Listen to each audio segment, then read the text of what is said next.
Hello and welcome back to 2D Productions. Today we're going to be talking about the newly announced Let's Go Pikachu and Let's Go Eevee. So first off, about Let's Go Pikachu and Let's Go Eevee, we kind of already knew about these games. I had made a E3 leak video thing, which I'll link in the description, where we had already talked about these. Were rumored for a while. Emily Rogers rumored them. I believe the Lazy Man was a user on GameFAQs, also posted about them, and we got those leaked screenshots.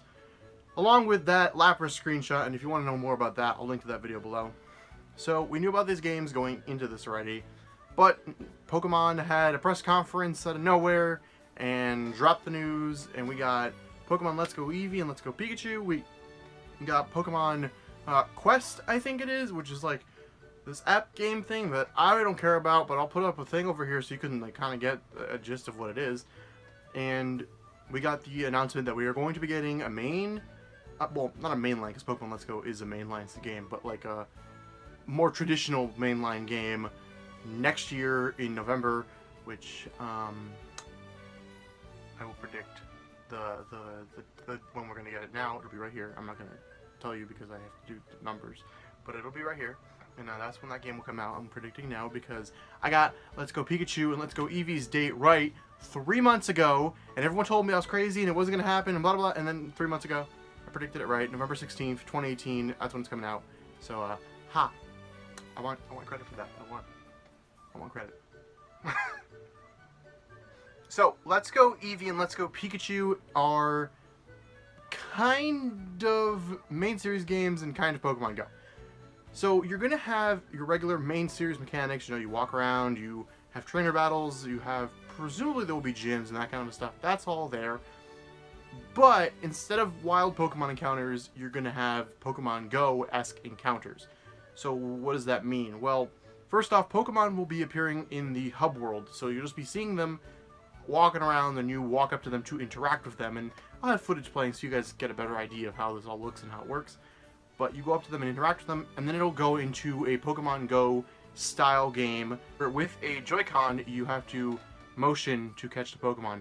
That's another important thing. It's going to be played with only one single Joy-Con. You won't be using two Joy-Cons, and in fact, they even have this new Pokeball Joy-Con thing it's kind of like half Pokewalker, half Joy-Con, and it's going to be sold separately, and it'll work with both Pokemon and Pokemon Go. I understand that at first glimpse, this is something that may worry a lot of you. It worried me at first, too. My initial reaction was a little bit more, oh no, what's going on? Even though we already had heard about a lot of these features as rumors, the way it was presented worried me. But having detached for a little while and, you know, sat and thought about it for a little while and kind of backed away from the issue and everything, I don't think this is a problem. I think this is a good step for Pokemon. I think it's a smart step. One, we get to capture on that Pokemon Go market, right? So a lot of Pokemon Go players are probably going to want this game because you can transfer your Pokemon Go Pokemon and Let's Go Pokemon into each other's games, you know, whichever way you want to do it. So I think that'll bring people in. It's more accessible to those new players that, you know, haven't played the series in 20 years than they started with Pokemon Go. So it's accessible to them. One, it's Kanto. It's only Kanto, so they already know the area. They're going to have a better understanding with it.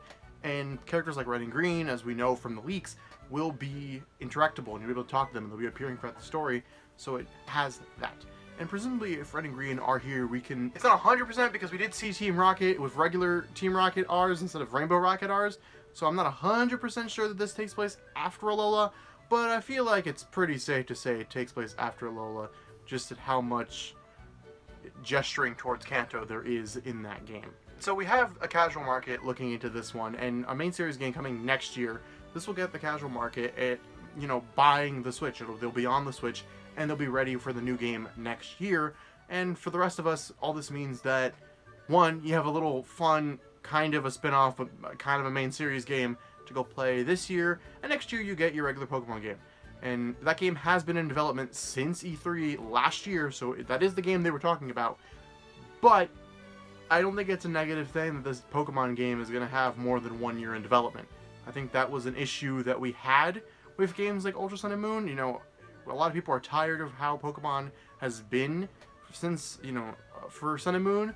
And I think that, you know, giving this format now and getting a new game next year that's a little bit different, and you know, we'll give them enough time to hopefully fix some of the issues that we've had with Pokemon Sun and Moon and Ultra Sun and Ultra Moon.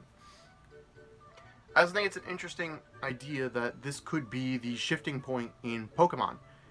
Presumably, I don't see Pokemon Let's Go doing poorly myself. I also think that Pokemon Go as a series will inevitably end before Pokemon does. I don't know if it'll be 10 years from now, I don't know if it'll be 100 years from now, but I'm pretty sure that Pokemon Go will stop being a thing before Pokemon as a franchise will. And that goes to see, how is Let's Go gonna move forward? Is this a one-time thing? Is this a quick little thing to capitalize and we're never going to see that brand come back? Or is this going to be a recurring thing for the brand? Are we going to see Let's Go, I don't know, Pichu and Igglybuff, for example? We're going to see a Johto version, a Sinnoh, all these other things. Or are those regions going to be DLC? I don't know. There's a lot to talk about with this, and we'll be talking about this more, you know, throughout the year up until November. But I think it'd be interesting if Let's Go manages to be the more younger aiming game, and that's can separate the core series, you know, Red and Blue and Diamond and Pearl, though Ultra Sun, Ultra Moon, Gen 8, whatever they do, that can be separated from that a little bit, because I do think that an issue we've had is that, to me at least, Generation 7 skewed a little bit too young and was trying to get a little bit too accessible, and that caused problems for older players and people who have been fans of this franchise for the 20 plus years that it's existed.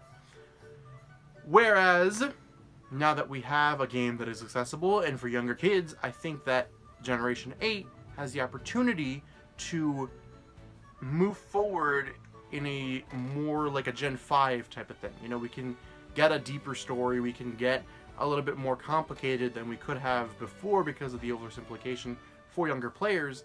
And I think we can, if Pokemon were to do what I would do in this scenario, I would have Let's Go be the B tier game where it's skewed for younger players, and have the core series be the A tier that is skewed for not older players. I'm not going to say they should make 20-year-olds and 30-year-olds the main, you know, audience for Pokemon. I don't think that's a smart move, but for like 11 and 12-year-olds, you know, at that point you can appreciate a deeper story, I think. I don't think these kids are going to have issues realizing that. And I think this is an issue not just for Pokemon, but Nintendo as a whole. You know, the developers at Nintendo seem to, at least most of them, seem to be kind of against story. You know, the really only ones we get heavy story from are people like Monolith Soft.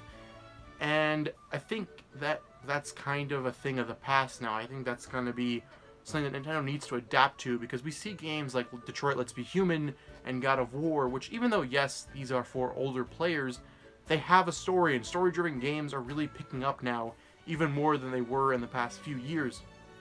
So I think we're going to be seeing more story-centric games, and for a game like Mario, I understand it might be more difficult to implement that, but for series like Zelda or Pokemon, it's really easy to add in a better, deeper story with a lot more meaning in there, especially considering that Pokemon's an RPG, and those tend to have quite a bit of story.